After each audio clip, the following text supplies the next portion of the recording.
you interested in understanding GLP-1 medications like Ozempic, Wegovy, or Mounjaro? Then join us on the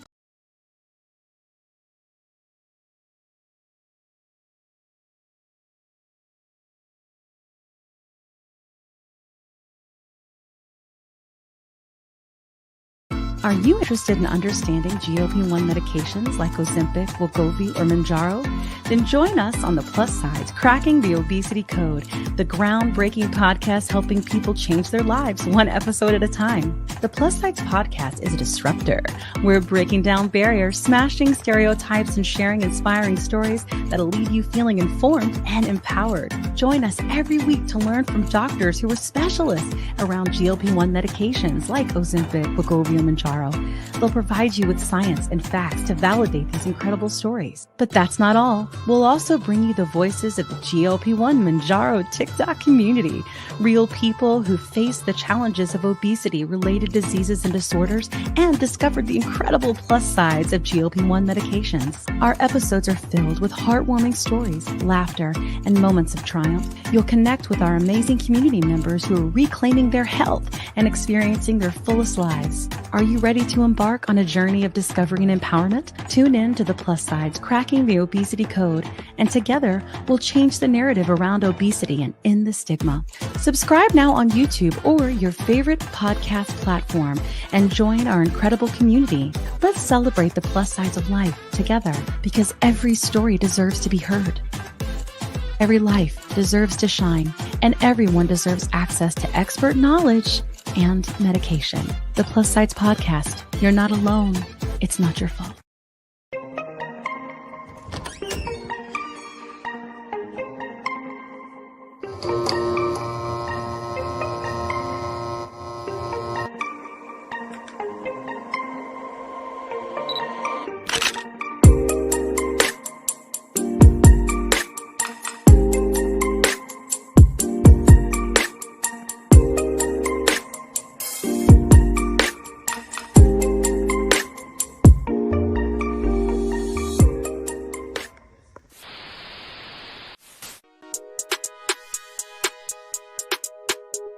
Alive on the moon, Jaro, it's on the pen alive, with your host David Knapp.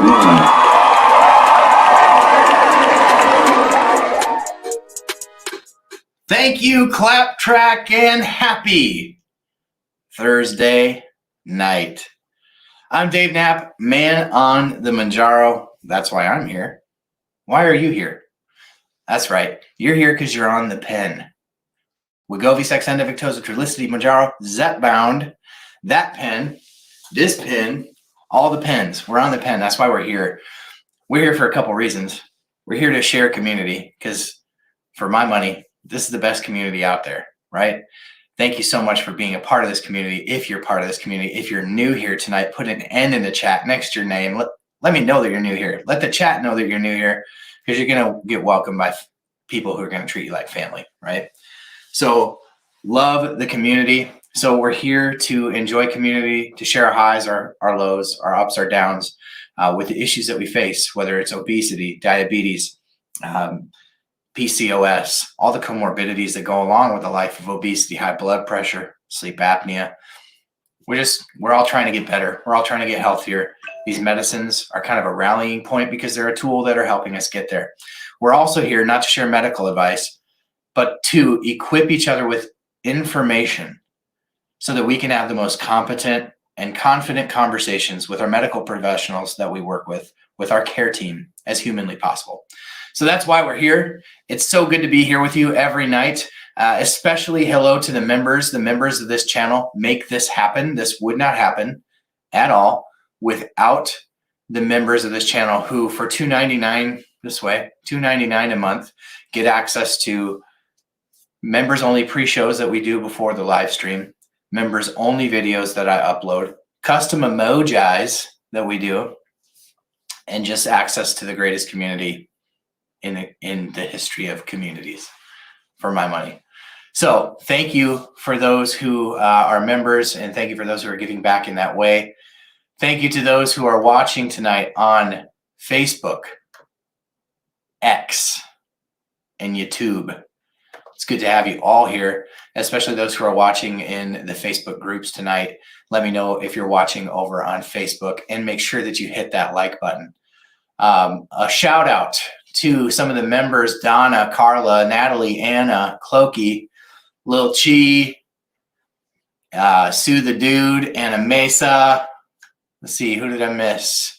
Deliza, Deborah, Rudy, Folly Beach. Thank you for being here. Jennifer, thank you for being here. Carolyn is new. Carolyn started back on 5 milligrams and has lost 10 pounds in 4 days with no symptoms. Lost 30 in 3 months before on Manjaro. That's amazing. Congratulations on that progress. And Carolyn, we're so happy to have you here tonight. Carla is crafty and she's here tonight. So thank you for being here, Carla. So good to have you all here. We have had an excellent week in the world. Tanya, welcome. We've had an excellent week in the world of On the Pen. Just an awesome week. And so we're going to, if you haven't seen the show before, basically this is how it goes. We do a little welcoming. That's what you just saw, right?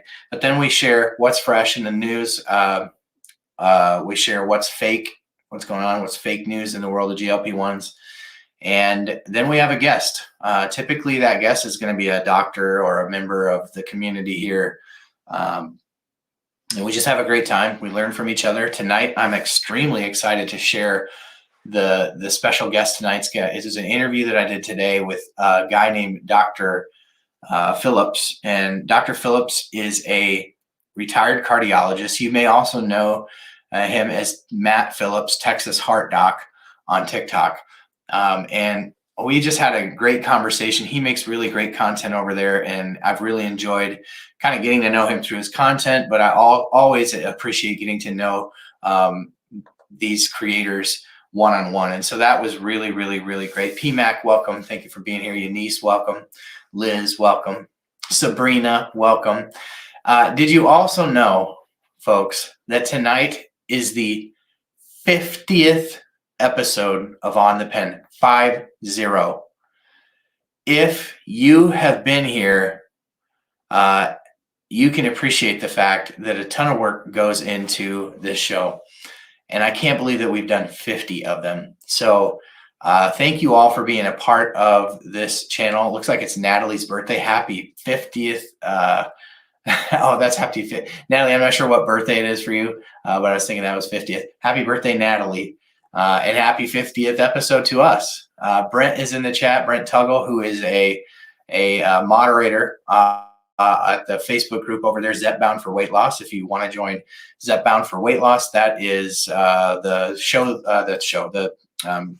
Facebook group that I have over on Facebook for new users of Zepbound. It's a unique group because the moderators, including myself, who started the group, are all OG on Manjaro. So there's nothing that the Zeppies are going to go through that we haven't been through before. So I feel like we have some unique perspective to provide to them. So if you're new to Zepbound, that's definitely the group for you. Jump over and make sure that you join that group.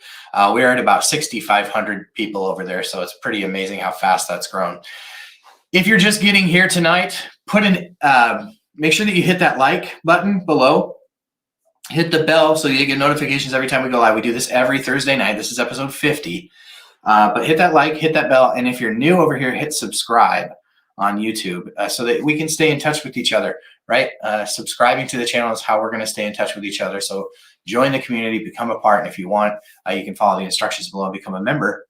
You see everybody with the little icons next to their name in the chat. That's because they are members of the channel. So thank you to everyone who is a member of the channel. Thank you for dropping those custom emojis in the chat. I appreciate that. So let's get into Donna, holy smokes, Donna coming in hot with the $49.99 super chat. So the biggest super chat of the night always picks where the injection goes. It's Ozempic for now, right? Thank you, Donna. That is so kind. That's so ridiculously kind of you. Donna with surgery coming up, so make sure you keep Donna in your prayers. That is super kind and super generous, Donna. Thank you so much. I really, really, really appreciate that. But more than that, I just appreciate your friendship. It's been such a pleasure to get to know you. Some of you I've really gotten to know over the last year in the form of phone calls, texts and emails. And some of you, we stay in contact pretty routinely. So if you're one of those people, I just want to let you know that I really appreciate your friendship. I appreciate your support. If it wasn't for you, all know my journey. This hasn't been an easy one for me, but I couldn't and wouldn't be here without you. So thank you for your friendship, everyone. I really appreciate that. So yeah, biggest super chat of the night. Looks like it's probably going to go to Donna, but we'll remind me to do that before the end of the night. So thank you. Appreciate that, Donna, and our prayers to you for your upcoming surgery.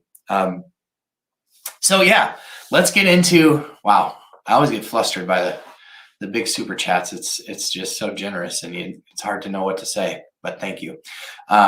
So what's fresh is the first segment of the week that we typically do. But before we do that, we do a little segment called housekeeping. Housekeeping. You want mint for pillow? What kind of hotel is this? So housekeeping, let's talk about it, should we? There's some excellent news in the world of On the Pen this week that I cannot wait to share with you. I know that most of you probably are aware of this if you follow my content closely, but this last week we launched a podcast. Let me know in the chat if you were able to download that podcast. So here's how it works, right? The podcast, and I'm going to get a content violation for the music. That podcast is called The Weekly Dose, and it is it's just a weekly dose of the news of GLP-1s, right? So we cover the GLP-1 information that's in the news for the week, and it's a 15-minute podcast, so it's really easy to go download on all your podcast platforms. You go to Apple Podcasts, Spotify, just anywhere you get your podcast, you can download it. And it's just a 15-minute podcast that drops every Tuesday, and it's just the news roundup of the week for the world of GLP-1s. And so if you got to see the podcast this week, put it in the chat and let me know that you got to see it this week. We have, like 100, and what did I say earlier in the members only stream? We got like 130, 140 downloads, and that's just going to snowball every week. So thank you for those who went over, downloaded the podcast. That was kind of a deal to get set up, so that took a lot of work, but Donna loves the podcast. Brent says it's working great. Sabrina watched it this morning. It's going to come out weekly every Tuesday. Usually it'll probably drop typically late Wednesday or late Monday night, but definitely by Tuesday. If you're a member, thank you, Rudy, for saying it's a great podcast. Anna's seen it. So if you're a member of the YouTube channel, you're going to get the video version uploaded here. So if you're not a podcast person and you're a member of the channel, you'll get the video uploaded here. So you probably already saw that if you're a member. So you can find the podcast at Spotify, Apple Podcasts, Google Podcasts, TuneIn. I think you can probably just ask your spy device to watch On the Pen, the Weekly Dose podcast, and it should pop right up. I'll throw that image up there one more time for you to see. That's what you're looking for right there. So, and it's also linked in the description of this video. So it's another good way to find it. So that happened this week. And I think I'm giving the proper credit when I say that this was Clark Kent's idea. He kind of had mentioned that he would like to see more of a long form video posted through the week. That was kind of more of a roundup rather than all the little videos. The little videos are really great for the other platforms, but it turns out putting all the little videos up here on YouTube is not really great for the algorithm over here. So we're posting that weekly video. If you're a member, you'll get that video when the podcast drops on Tuesday. And then each week as a new one uploads, I'll make that last week's available to the general public. But just want to give a little perk also to those who are members of the channel, because the members of the channel are the ones that make this happen. The $2.99 a month, just a small gift. But if we can get 1,000 people on that, that's really a nice baseline of income and revenue to keep this thing going. So thank you to Clark Kent for the idea. He doesn't usually get on the lives every time, but I really appreciate that idea. So thank you. And we did it. So here we are. I've always wanted to do a podcast. I try to do a podcast of just this show, but this show's format is not like ideal for podcasts. So anyway, that's the housekeeping for the week. Pretty exciting, right? I mean, I was really excited to get that going, and it was a labor of love to get that going last week. It took up quite a bit of time. So yeah. So let's go keep this thing moving. Let's talk about what's fresh in the world of GLP-1s this week.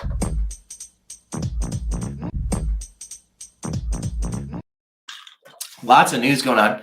So thanks to Sue the Dude, who, just another shout out to Cloakster, to Matt, to Sue the Dude, to Mr. McIntosh over on Facebook. You all keep me in the loop on all the things GLP-1 for the week. So if you enjoy the content and the news that you get from this channel, just know that a lot of it comes from the community that we have here. And so credit where credit is due. They really help keep me in the loop. So one of the things that I wanted to share with you this week was, I can't remember whether we talked about this on the stream last week or not. We definitely talked about it in the podcast, and everything is kind of running together for me. So you'll have to excuse me, but we talked about last week, whether it was on this show or on the podcast, how the 1.7 milligram dose of Wegovy is back in production. And so what does that mean, right? What does that mean? Well, the 2.4 is all they've been making for the last several months. And so I think they're slowly bringing on capacity to bring those lower doses. And I think as the 1.7 comes online, then they'll bring the 1 online and the 0.75 and ultimately the 0.5 to start getting people back on the platform. They're losing a ton of market share to Eli Lilly right now. And so what I thought was interesting was this little news article that came out. This is not only is Novo Nordisk bringing back on the 1.7 milligram dose of Wegovy, they're actually starting to advertise again. So they had suspended all their Wegovy advertising, but now that you have Zepbound out and that Eli Lilly's going strong with the marketing on the Zepbound, they're marketing for Wegovy again, which I think is just crazy because they still can't start new prescriptions if there's no 0.5 milligram, no starter dose, right? So just interesting. And then you probably have a lot of people on Wegovy who are moving to maintenance, who are looking for a maintenance dose and maybe not looking at 2.4. So it continues to be a mess and a head scratcher. Like, yes, I get resuming the advertising, but is it really worth spending the advertising dollars when you can't get people their script? It's just a very interesting situation here. So we'll see. Perhaps Novo's reading the tea leaves and they don't think that Lilly will be able to keep up and that maybe they'll be able to regain some of that market share. Of course, Wegovy is still an easier prescription to get written, probably because the PBMs know that you're not going to fill it anyway, right? Sure, we'll approve Wegovy, and we get into that discussion with Dr. Phillips later on, so I won't spoil that. But that's what's fresh. There's a lot of fresh news, but you're going to have to wait for the podcast to come out because there's much more than that. Some really interesting stuff about other drug manufacturers getting into the GLP-1 game and just kind of fascinating stuff. So expect that on the weekly podcast that'll drop Tuesday. If you haven't checked out the podcast, make sure you follow the link in the description and check out the podcast from last week. Download it and leave a 5-star review if you don't mind. That will help perpetuate the podcast. And the more the podcast grows, the more this thing grows, and it all just kind of helps, right? So what we got to the housekeeping, we got to the what's fresh. Drop that emoji in the chat if you know what comes next, because we all enjoy this segment of the show when we take out the trash.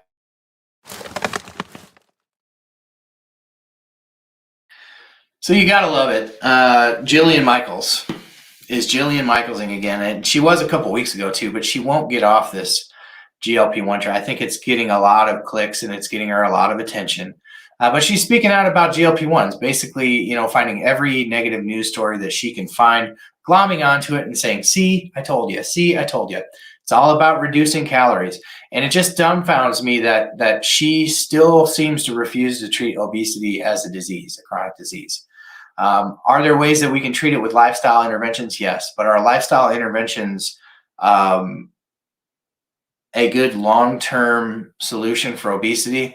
they don't seem to be sustainable for about 95% of people, right? Most people that struggle with the chronic disease of obesity need the hormone regulation brought back into homeostasis, and it takes medicine for a lot of people to do that. And so why she continues to treat this the way she does, I think it's just clicks and attention. But she's this week's trash. Well, she is not personally trash, but her stance on all this is trash, and frustrating. It's frustrating when people who are considered thought leaders in the industry of fitness and health just can't get on board with the fact that there are biological reasons that people remain obese, right?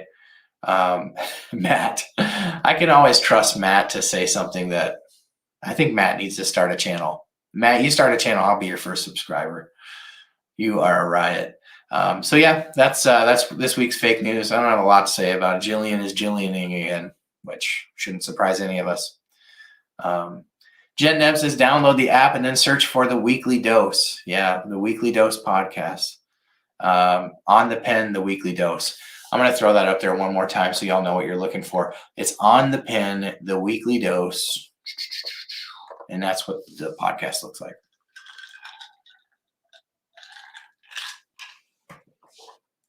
Should be pretty recognizable for those of you who follow the channel.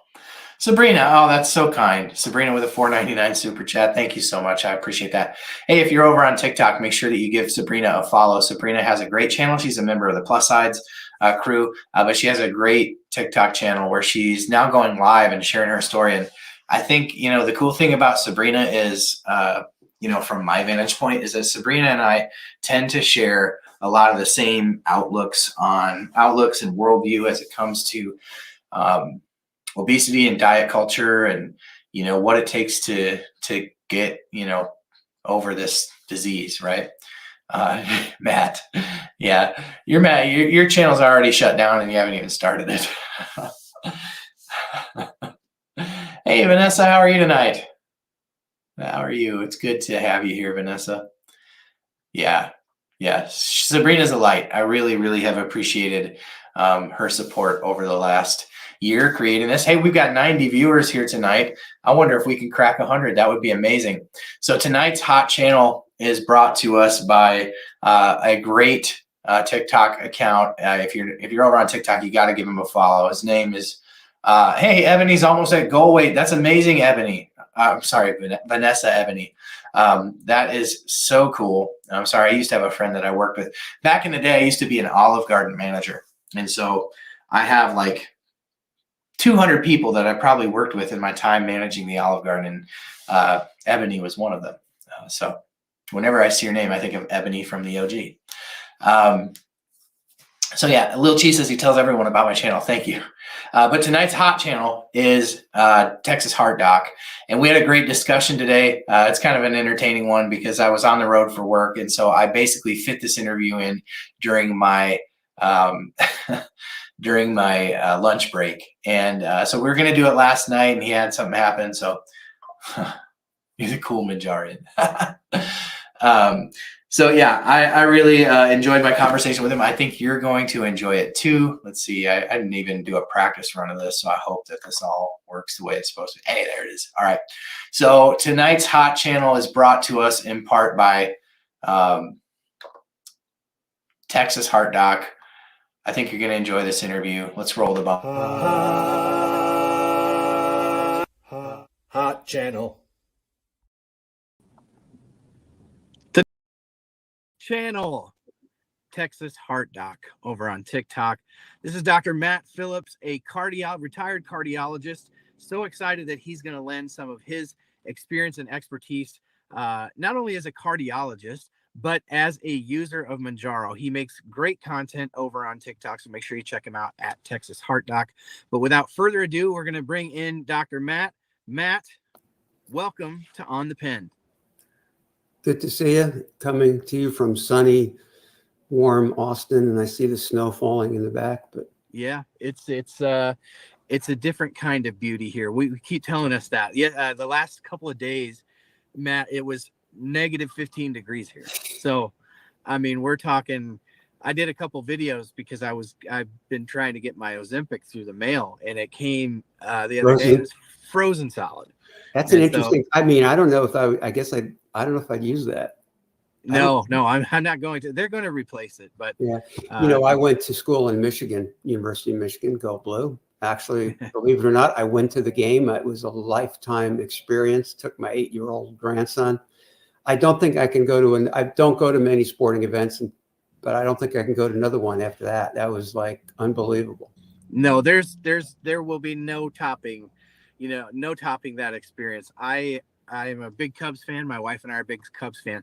And while we did not get tickets in 2016 to the World Series, we're close enough that we drove over to Chicago. It was about a 4-hour drive, and just hung out at Wrigley for a couple nights, around the stadium. And even that experience, it's like, it kind of ruined baseball for us because that season was so magical. And that's kind of the type of season that Michigan had too. It's going to be very difficult to replicate in a lifetime. No. And in fact, I bought my son a football signed by Jim Harbaugh before on Amazon, and his dad, my son, said, "Don't tell, your grandkid he's going to see all these people. He's going to be so disappointed."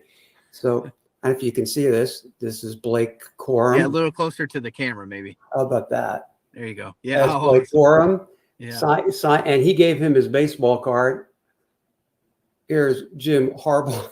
We basically got the whole team. That we stayed at the team hotel, and these kids, very impressive. They were so nice. They thanked us. I'm nobody. I mean, I'm just a random guy. I mean, I don't donate much or anything, but they were so polite, so gracious for us coming, and you could tell they were so relaxed the night before. I kind of knew just then that they were in the right place. But they're all older. They're what, 4th, 5th, and 6th year. But yeah, they get probably that extra bonus COVID year, right? Yeah. It was a unique experience. Yeah. Anyway, let's move on to. Well, that's a cool experience that you got to go do that, especially with your grandson, share that experience. And I mean, on a lot of levels, that'll be a hard one to top. So awesome. So yeah, thank you for lending some of your time today. You have made really good content over on TikTok. I have really enjoyed what you've had to say, from everything from, the perspective of treating patients with obesity as a cardiologist, and just kind of coming at it from that realism perspective. Like, hey, you can preach diet and exercise all day long, but at the end of the day, we see where that's gotten us. And so from that perspective, some of the voice that you've lent from your expertise on the compound side of things, and your interaction with the FDA on that stuff, which has been very fascinating to watch. So I have really appreciated your content, and I was really thrilled when you were willing to come on and lend a little bit of time to on the pen here. So this is a weekly show that I do, Matt, over here on YouTube. And this is actually the 50th episode today. So you're kind of like a milestone episode here. Congratulations. Today. So, yeah, thank you. It's been a fun little run, in the community that we've kind of built over here is just awesome and so well informed. So I know that they're probably really looking forward to hearing from your side of things. So without wasting a whole bunch more time on pleasantries, because I know you and I could talk for a very long time. I know that a lot of people who are in the chat are probably very interested to hear from your perspective what you make of the select trials that have come out for Wegovy, for semaglutide, and just kind of the patient outcomes that they're seeing on that 2.4 milligram. Can you from a cardiologist perspective and also a user of Mounjaro, can you lend a little bit of what you kind of are gleaning from those studies, and what implications you think those have? Yeah, so it's always weird when you do this because my camera's on top of the computer, so it looks like I'm not looking at you. Is that better? I know, mine's over here too, so it's okay. awkward. So does it look better when I look at the camera? Okay, sure. So first, a little bit of my background. So, cardiologist. I did intervention, but for a while in my career, but then half my career, about half of the 40 years that I worked, I was non-invasive, and I was running a large group here in Austin called Austin Heart, and then about 10 years ago, I was going to a small town, and coming home from work, I was stopped next to a school bus, and a guy hit me going 70 when I was at a dead stop. I ended up lots of injuries, broken arm, took out my back, blood clots in my leg, blood clots in my lung, and I it almost killed me, basically. I went back to work, never thinking I wasn't, but as the years went on, I eventually had to retire. But unfortunately, it was devastating. You go from being a busy doc, and for me, it was my life, and you just lose your identity. You go from being, someone, running a big practice. I was doing stuff with national health policy, and then you're the guy standing in line at Walgreens, and I got really depressed. And it just kind of goes. Let me show you a picture. It goes to, why do people get obese? I think there's a lot of reasons. If it was so easy to lose weight, everyone would do it, right? So this is what happened to me. There you go. I'm gonna pull myself out so it makes that a little bit bigger, but I can still hear you. Okay, can you see that? Yeah. So that's 211 pounds. That's, I think, was 218. I have to look. When was that? Yes, that was 218. So that's what happened, from having to retire. And my problem, long story, it's, people say, well, why don't you, teach and stuff? Because of the injuries. I mean, it's hard for me to sit or stand. The back takes me out. So I could do this, but after a while, my back gets to I can't do stuff. So to keep my brain from totally going down the drain, I was always very interested before we had these medicines in helping people, because you got to the point where we would see all these people with cardiac disease. They would be massively overweight, and we knew all we were doing was biding time to the next stent. Mm-hmm. So we started to do these programs, which included diet, exercise, with partial meal replacements, with coaching. And what we found is, and not just myself, but colleagues all over the country were working together. We had some, I was actually on the board of a company that people well know, the medical board. The problem was you talk to 100 people, 1 in 10 would agree out of every 100 to go on one of these programs. And then of those 10, 3 would drop out. So what it boiled down to was 7 out of every 100 people that would say, hey, look, you need to lose weight by diet and exercise. They would be successful. So yes, it worked, but 93% of the people that I talked to either wouldn't do it, or once they agreed to do it, 3 of those 10 dropped out. That's the reality. So when people say, why am I pushing beds? No, I'm not pushing beds. So let me just also say, this is not medical advice. I'm a retired guy. Dave and I are the same. We're both, neither he nor I at this point have a license to practice medicine, okay? So you have to talk to your doctor. Whatever we say here, this is not medical advice. Number 2, I don't think either of us believe for ourselves personally that you should take a pill. If you could do something like diet and exercise, that would be equivalent. I mean, you got to be nuts to do that. So I think no matter what you do, whether you take medicines or not, lifestyle change is still important. The problem, at least for me personally, was it didn't work. It's very difficult to even with coaching to lose that kind of weight. And for the first time, we've had medicines that could work on diet, but they haven't been that successful, and they've had problems. You remember the fen-phen issue and with the valve. Mm-hmm. So that's a long way of saying, I'm not saying don't diet and exercise. In fact, I think one of the flaws is now these medicines are so good that you forget that you do need to diet and exercise. You need to have a program of eating properly. You can't just take the meds and just say, well, I'm just going to eat cookies all day. But because you can do that. You can eat badly on these medicines and still lose weight. So that's what I'm saying. Now let's get back let's get back to your question.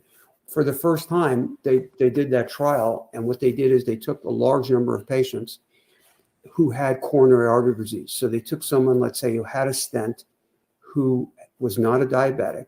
Half of them got semaglutide, half of them got placebo. And they found that the people that got semaglutide both lost weight and had a reduction in the amount of heart attacks and causing death, and non-fatal heart attacks and stroke that could cause death. And what that boiled down to was, in the placebo group, was the number 8%? Was it? Yeah, 8% in the placebo group per year had either death or non-fatal stroke or heart attack, and 6.5% in the semaglutide group had the same event. So if you look at 200 people, 16 would have an event on placebo, 13 would have an event on the semaglutide. So 3 out of 16 lives were saved, roughly a 20% reduction. Now, when you and I think 20%, what do we think? We think something cost $100, we're getting it for 80. That's not the case. You're talking the difference between 8% and 6.5%. So in any one patient, a heart patient who was not on the drug had a risk of 8% of having something bad happen. If they took the drug, their risk dropped to 6.5. In medical terms, that's still a big number, a 20% reduction. In absolute terms, it's 1.5%. Why it's such a large number is how many people have heart disease. Right. You extrapolate those. If you have 1 million patients, right, you're talking about 1.5% of 1 million people. That's a lot of lives. It's a big number, especially when that number includes somebody that you love. We've never talked about this before because we just met, but my own father at 54 died of a massive heart attack. And my dad wasn't even overweight like I am, didn't have diabetes. He was a smoker, but had 99% blockage in his widowmaker artery.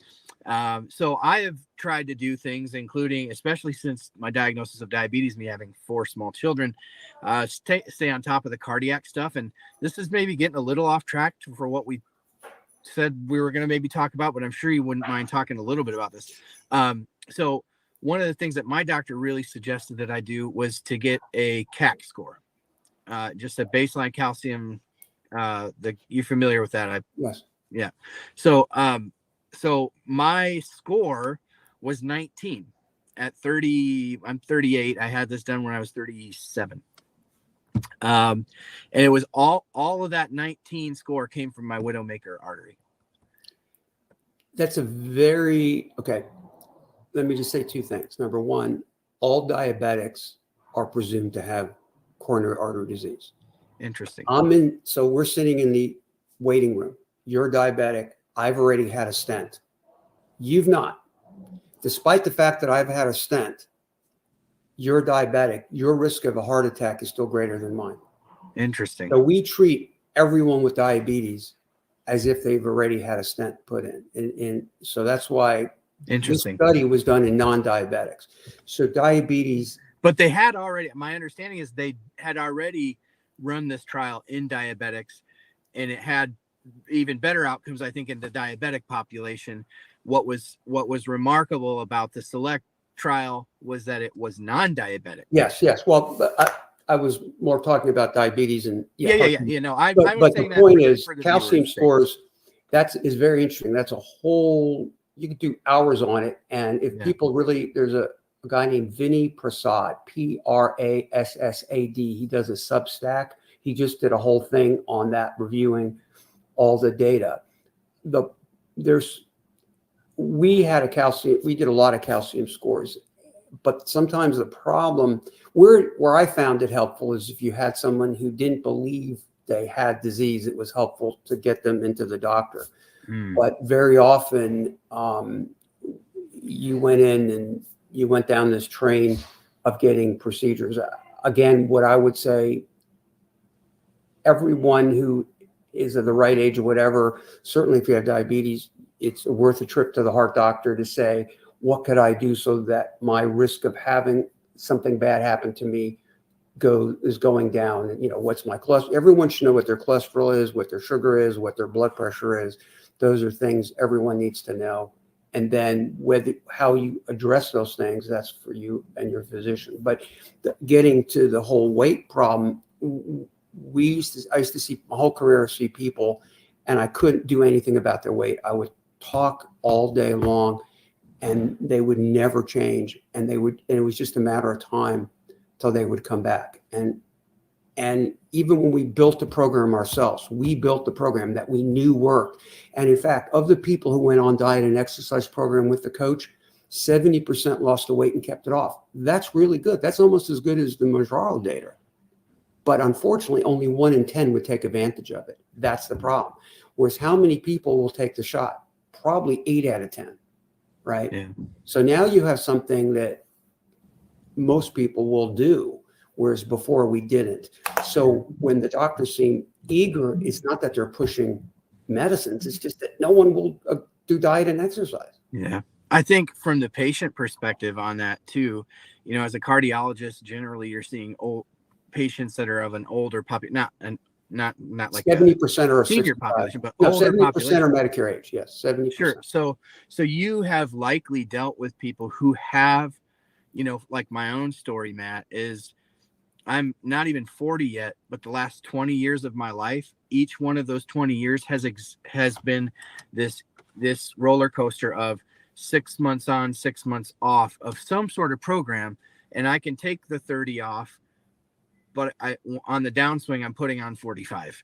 And so this roller coaster, And you're I think, depleting is why, muscle when you're doing that, right? You know, What's you're that? depleting muscle because you're losing muscle and fat, and you're Sure. building, every time you on. lose, every time you lose weight, a certain amount of that is going to be muscle mass, which is another conversation as it relates to GLPs. But yeah, so back to kind of the select trials. So those are, you know, as the top line data is reported and kind of spun from the manufacturers of the medicines, is a 20% reduction. It's helpful to know that, as you called it, the absolute change was 1.5%, but that's a 20% reduction on the percentage versus placebo. But, you know, that's typical of the medicines you take. If you go back and look at all the different meds, I mean, when they compared streptokinase, I think, to TPA, these clot busters, there was like a difference between 12 and 11%. And we totally switched drugs. If you look at, okay, so this gets to a real important thing. When I go to my doctor, okay, because I don't want to, again, not give medical advice. When I go to my doctor and I go over the medicines, I want to know 3 things. Is this medicine going to make me, A, live longer, B, feel better, or C, look better, right? If it doesn't do any of those 3, why am I taking it? Give me those one more time, because those are are going to good. make you live longer, feel better when I'm alive, or look better. I mean, you always, you know, because you got to say, like I'm thinking, a facelift is not going to make me live longer, but it might make me look better. It might make me feel better. With these weight loss meds, it looks like in some cases it can make you live longer. It can make you feel better when you have less weight to carry around, and it looks like you may actually look better, you know. But that's true for every medicine, and that's what you have to say to your doc. Otherwise, why are you taking it? There's no reason to take medicines. And so when you then look at the data for each medicine, you got to make sure, because a patient with heart disease are on like 5 or 6 different meds. And the reason they're on 5 or 6 different meds is there's been studies that ACE inhibitors make you live longer, beta blockers make you live longer. Statins, if you have heart disease, reduce the risk of heart attack. Aspirin or blood, you know, there's a reason you're taking every one of those medicines, and they start piling up. And then the question is what combination? But you ask your doctor, go over every med. What are these medicines doing for me? So do you see from a cardiac perspective, do you see drugs like semaglutide or tirzepatide or some of the similar drugs that are in clinical trials right now? Do you see them having a greater benefit as a prophylaxis against heart disease, or as a treatment for it, or both? Well, we believe the SELECT trial. I mean, what it's telling you is in people with known disease, it did reduce the risk of heart attacks, right?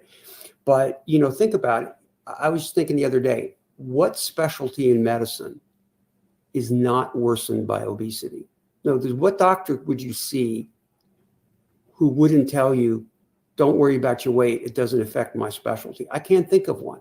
Right. I can't think of one, right? There's not a single specialty where if you come in 40, 50 pounds overweight, when you walk out the door, the doc's going to say, I think you need to lose weight. It'll help my aspect of medicine. Right. It's because we know what happens. The weight, you get inflammation, it affects your joints, you know, increased risk of cancer, increased risk of sleep apnea, increased risk of arthritis. If you read the book, The Case Against Sugar by Gary Taubes. Somebody brought this book up a couple weeks ago on the show. Right here. Oh, he has the case for keto now. He's going to have a new one, I'm sure, on GLPs. It's called the case against sugar. We won't see it. But anyway, he goes over and he points out that the diseases that we have didn't really exist until processed sugar came in our diet.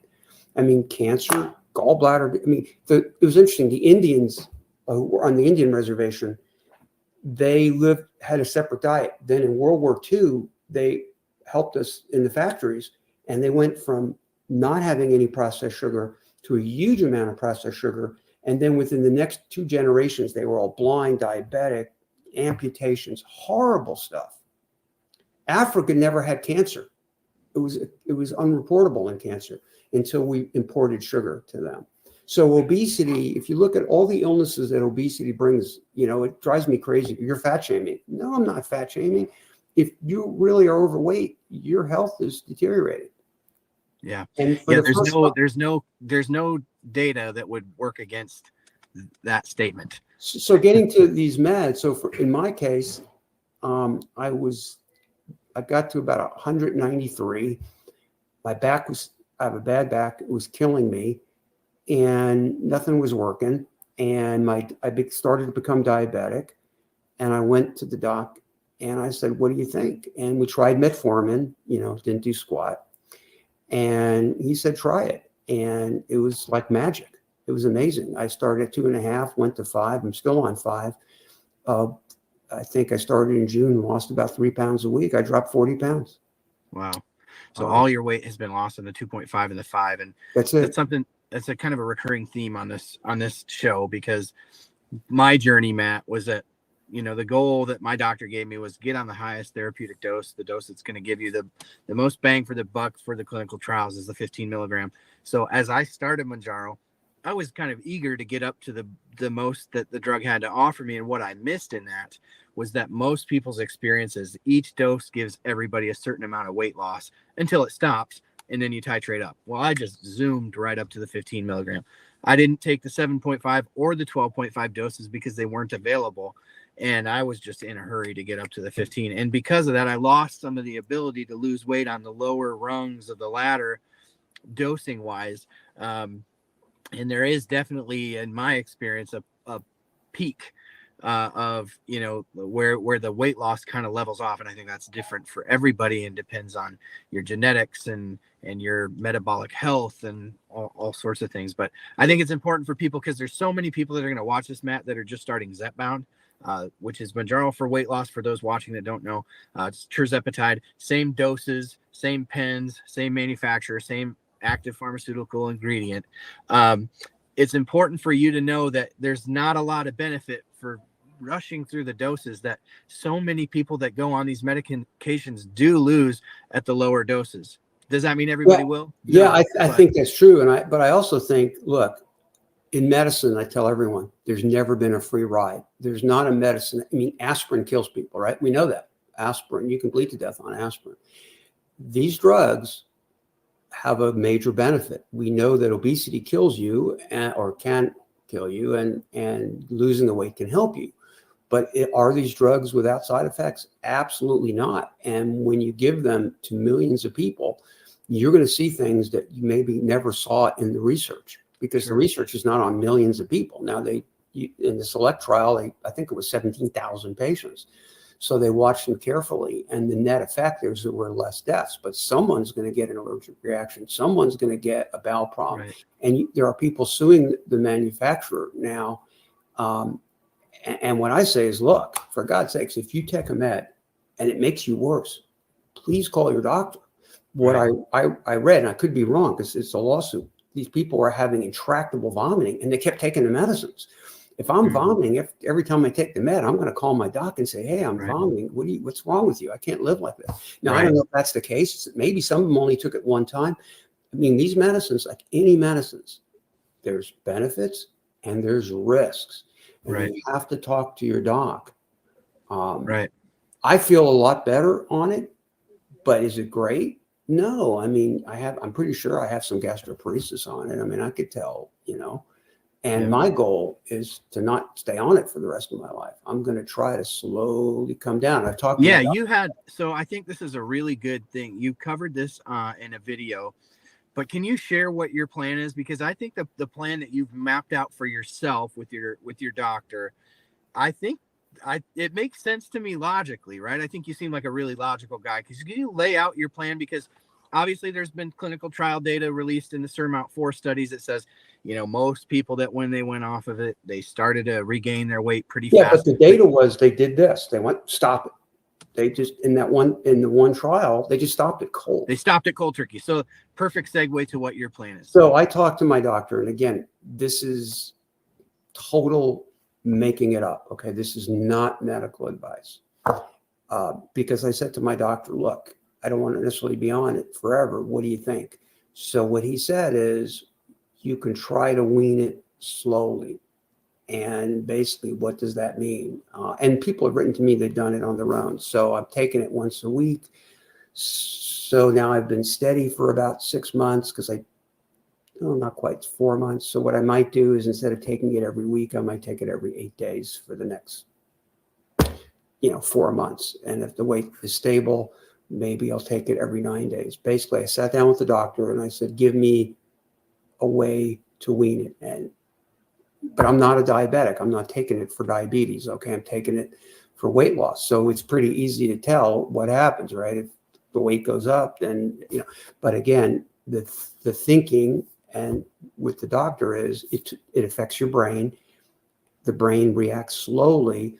If you're on antidepressants,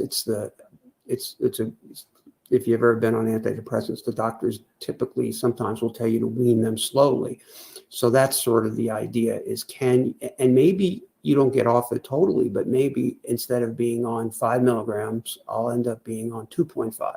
Yeah. But that's something you just talk to your doctor about. And I don't think this would apply if you're diabetic. I don't think this is what we're talking about. And it's a different story. We're talking about, right. I'm totally. not diabetic. And there's no evidence that weaning mix is the right thing to do. This is all right. made This up is stuff. just the plan you came up with, This not is medical advice. This is all the Dr. things. Matt's personal plan. It is not for use. It's not medical advice. Yeah. It's actually not my That's plan. what you're it's doing. my doctor's plan. Yeah. It's like all we share here in this community is what we're doing with our own doctors, because I think that there's merit in taking that information back to your doctor, coming up I'd with be your curious own for plan. the people. I would really be curious for the people out there if they would talk to their doctors and say, hey, this crazy guy on TikTok said he's going to try to wean it very slowly. I would love to know, because I only have one doctor. I have some friends, obviously, but there are more people watching this than I know.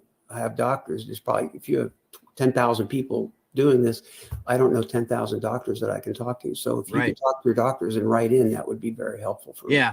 Am I wrong, Matt, to think too, as it relates to the clinical studies that they do?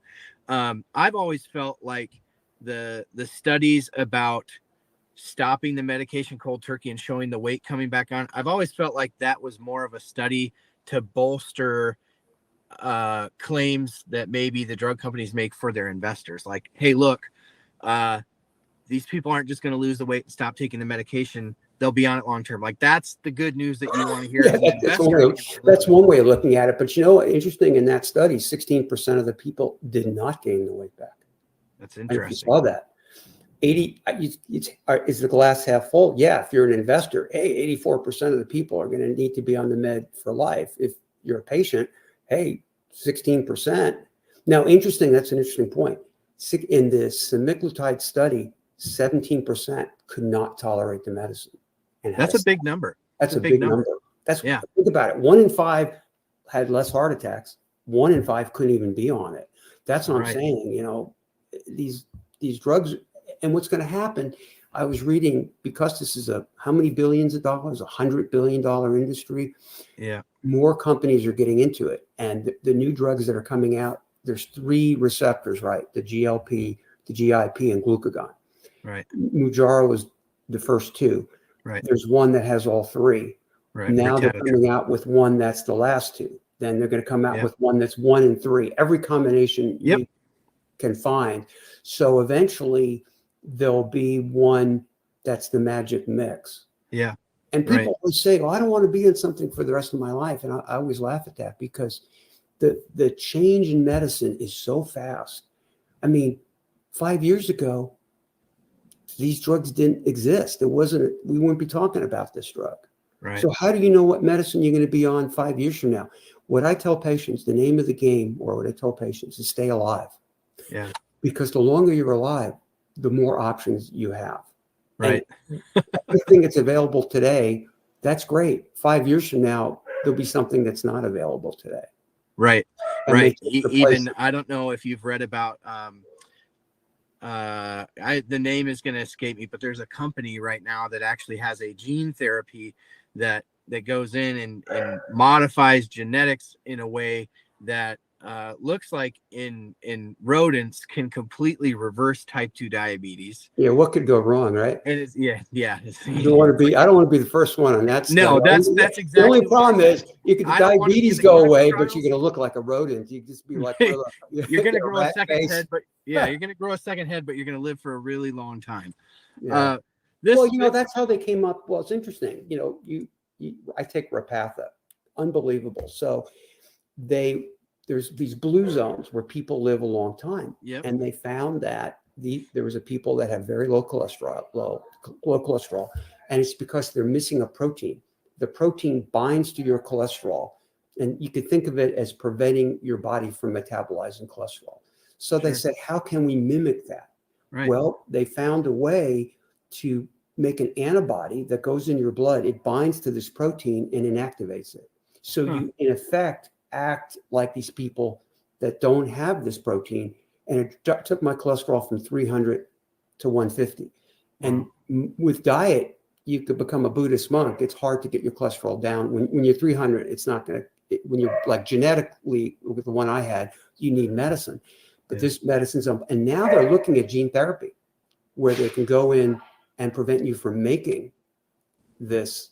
So I don't want to be the first ones on those trials. No, I don't want to be in really any of these trials. I'm happy to, well, some of the peptide trials I'd be fine with, but the other ones, we'll wait to see. I think the key is, and I think you've been very helpful, the key for people like you, and I think for all your followers, is you have to ask questions and write the questions down. Put the questions on the phone. I'll tell you why. I try to give patients time, or I did, but it would be so busy. The phone's ringing off the hook. There's some people come in. Grandma comes in with a suitcase. Why did grandma come in with a suitcase? Because last night she couldn't speak for 30 minutes. What do you think that was? Well, that was a mini stroke. Why did she go to the ER? No, because she wanted to see me because I would take care of her. But when she comes in having had the stroke last night, that stops my clinic for an hour because I got to get her admitted. You're the next patient. Now I'm an hour behind, and I try not to rush, but I do. And then you get flustered because you see I'm in a rush and you had your question, it doesn't get answered. Write the question on your phone, write it on the piece of paper so that no matter how rushed I am, no matter how crazy it is, if I see the question written down calmly, I'll stop and answer it. It's all about communication with your doctor. And the doctors are so crazy busy now. They don't mean to be, but this is the kind of stuff that happens. Yeah. Where you can help people is you give the people the right questions to ask, but help the doctor answer them, write them down, bring them in writing. And if they can't get to your answer, say, look, I know you're busy. Take it, call me when you get a chance. Yeah. Because patients forget and they go in for 5 minutes and then they don't know. You need to communicate. These drugs are good, but they have side effects. And you need to know why you're taking them. You need to have a goal for when you reach your target. You need to discuss how you're going to ramp it up. Like you say, what's the rush? Maybe stay on it 3 months at the low dose. It's individual. Yeah, and I think just to dovetail on what you're saying, Matt, is for those who are medical providers that are watching, because there are plenty of medical providers that are members of this community. I think one of the things that you can do from your side in feeling that rush and feeling that pull, that definitely we feel as patients, when you're busy, we don't want to be a bother, but also take that advice to encourage your patients to do that and help your patients know that you are approachable to their questions, because I think there is an intimidation factor sometimes, especially with, specialty doctors like cardiologists. Like, this is what you see all day, every day is cardiac patients. So, you know, they don't want to hear my question. It's going to be dumb. I think that prescribers and medical providers on the other side can also encourage that of their patients and show an openness and willingness, like, hey, jot those questions down. Bring your pills. I tell the patients, don't just bring me the list. I want to see the pills in the bottles, in the bags. Now, what's amazing now that they have that didn't have for me, it's wonderful. They can link to the pharmacy. Some of my docs have that. They push a button and they could see any drug prescribed anywhere, which is new. That wasn't available to me. It used to drive me nuts because grandma would come in and they have pills from 10 years ago that they're still taking. Oh, man. Some of them were duplicates. They had different names. And so I wouldn't treat, I used to send them home to come back with the pills. But now they can check it. But it does help. If you can literally write every medicine down and you know, you're at the right, you have the intellectual ability, great. If it's too much of a bother, bring your pills in your bottle. So at least the docs know what they're doing. Sure. Because they don't want to get you in trouble by giving you something that interacts. Sure. And they do it. Yeah, absolutely. All great advice. We don't, unfortunately, have a whole lot of time left, Matt. I really appreciate you coming in here and lending some of your day to the stream. Is there anything, maybe real quick, if you want to, and we got about 3 minutes left, if you want to just go over it, because Matt had a really interesting video not too long ago on the topic of compound medications. And I thought it was really fascinating because one of the things that we've talked about is you just don't know. You don't know where these are coming from different pharmacies unless they're willing to put that out there. And a lot of times, most times they don't. So Matt reached right out to the FDA and said, what have you to say? So can you just share a little bit about that? Yes, so obviously when the med's $1,000 and you think you can buy it somewhere for 180 or 200. So I wrote the FDA and I said, look, a family member wants to take it. What should we do? And they wrote back and they said that unequivocally, there's no approved generic version. They have not inspected any, they said, I posted on my TikTok channel. They said, we're aware this is going on. There is no approved generic version of these medicines. And we have not gone and approved the manufacturer of the medicine. The only places that we've gone to and inspected are Eli Lilly and Novo Nordisk's labs. Those are the only places making these drugs that we have gone, looked at, and said it met the safety standards. My understanding is that a compound pharmacy can take Tylenol, Aleve, put it together. They can take FDA-approved drugs and put them together. They can take medicines made in an FDA manufacturing plant where the FDA has gone and said this plant makes stuff to our satisfaction. What they can't do is take a drug that is FDA approved and another drug that's not. Everything they put together, what they're putting together has to be FDA approved. And I talked to the compounding pharmacy here in Austin and they wouldn't do it.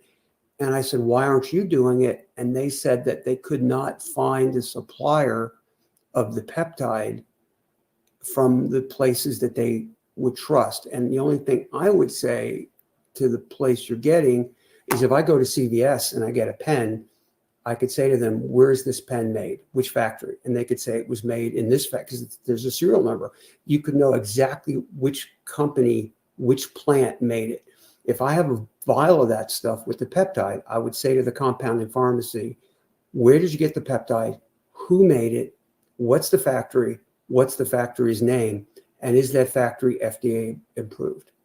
Now, the other thing is you can buy, with Mounjaro now, I know from my family, they wouldn't approve it. They approve Wegovy, but you can't get Wegovy. So it's like approving me to go to the moon, but there's no trips to the moon. So it was ridiculous. Aetna said, you're approved. Great. Now we don't have any. That's not our problem. The price for the Mounjaro is $500. If you're not approved, they give you the coupon. If you're not Medicare. Right. That's expensive, but I think if you go to a compounding pharmacy, your Zepatide's close to what, $400, something like that? It's interesting how closely the two are. So now you can get the real stuff for $500. So if you're going 4, you might as well go 5. So that's my only question. Zepbound. Yeah, for Zepbound. But they'll give you Mounjaro. No, you can get Mounjaro. if you're turned down, if like Aetna turns you down, the CVS has a coupon. They'll give you Mounjaro for $500 cash. I just bought it for my son the other day. Interesting. Maybe we'll have to wrap offline. That might be another topic of a video too. They don't have Zepbound yet, but he's approved. He's approved for Wegovy. So then we said that, and where's Wegovy? Oh, we don't have any. When are you going to get it? You're on a waiting list. Well, that's insane. You're approving me for a med that you know doesn't exist, because then they could say it's not our problem. We're not turning you down. Right. Trust me, if Wegovy was in stock, they'll turn them down. They're experts in stall tactics and all the games. Well, because they're in the business of saving money for today. They're in the business of managing money, right? Managing money. That's what. Well, you know what? I'd love to come back. We could talk more. I know your time is. I love what you're doing. Thank you for helping all the people out there.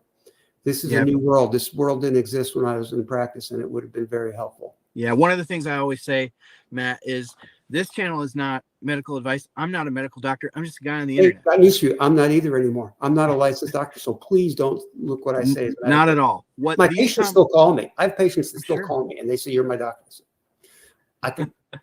I'll get you. I don't want to get in trouble.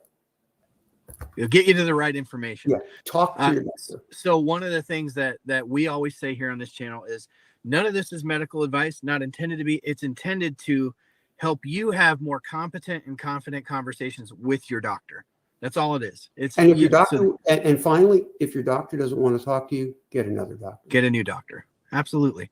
Well, this has been awesome. We could go for a very long time. So I hope that you will come back. We'll do it again sometime, maybe even sometime, maybe late February, because February is National Heart Awareness. I'd love to talk to you about the calcium scans, and I would encourage you, everyone, look up Vinny, Prassad. He's on Substack.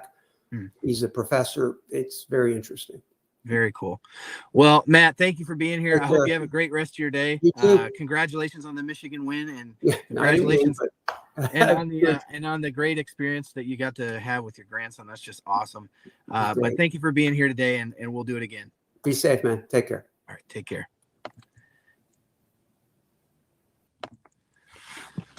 Dr. Matt Phillips, retired cardiologist at Texas Heart Doc on TikTok. If you're over on TikTok and you're not following Texas Heart Doc, you should be.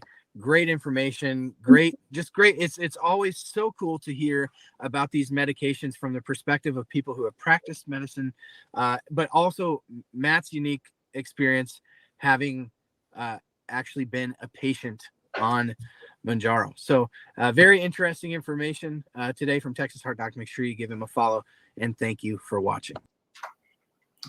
Texas Heart Doc, Dr. Matt Phillips. What a great conversation that was. It's always fun when I pre-record these. I really enjoy it because I get to sit here and I get to watch the conversation, and there's a lot that you miss when you're trying to record a conversation and you're in an Arby's drive-through in an unfamiliar place trying to get something recorded. But you know what Dr. Phillips had to share was super, super helpful, and he's got way more. And so he'll be back, and he's more than willing to come back and share. So we'll be happy to have him back. I've got other cardiologists lined up to come on the show as well. I think it's important to talk about because it's something that I'm concerned about for my own personal health and well-being. And I know that there's a lot of friends in the community that are concerned about their heart health too. And how do these medications affect it? And what other medications are there that we can be taking to, ensure longevity in that regard? So thank you to Texas Heart. And by the way, I ask every guest before they come on, if they're a doctor, how they would like to be addressed. And he said, just call me Matt. So if you thought that I was being disrespectful or anything, just know that I do ask beforehand. And it felt weird calling him Matt because he is a doctor, a cardiologist, a very, very smart man, and just so cool of him to just lend some time to the stream. So if you enjoyed this, the best thing you can do right now is hit that like button. But if you're over on TikTok, make sure you go give Dr. Texas at Texas Heart Doc a follow over there. So thank you for being here tonight. This was a great show, great interview. Do y'all see Chrissy in the chat? Let me know if you would like to see Chrissy back on the chat. She knows she has an open invitation here when she's ready to come back and chit chat sometime. But yeah, I hope you all enjoyed that. I hope you all have enjoyed this week's installment of On the Pen. Make sure that you get over and check out the podcast. Again, I'm going to throw that up there so that you all know what you're looking for. It's the weekly dose. On the Pen, the weekly dose. The Anchorton News podcast, a 15-minute roundup weekly. Make sure you get over there, download it, and give it a 5-star review for me. That will help it grow. If it grows, this grows, and all things grow. And this community is just so awesome. So thank you for being here tonight. We got a $49.99 super chat that I owe Donna an injection for. So Donna, you got to tell me where we're injecting the Ozempic. Not the Frozempic. The Frozempic is going to go back to CVS, but I got this bad girl all lined up and ready. Donna, where am I putting it tonight? While we're waiting for Donna to answer, just a reminder that that's what AI thinks Sue the Dude looks like. I got to find a reason to put that up every week. Dealer's choice. All right, we're going to do the thigh guy. We're going to leave Sue the Dude up there. Ooh, right thigh.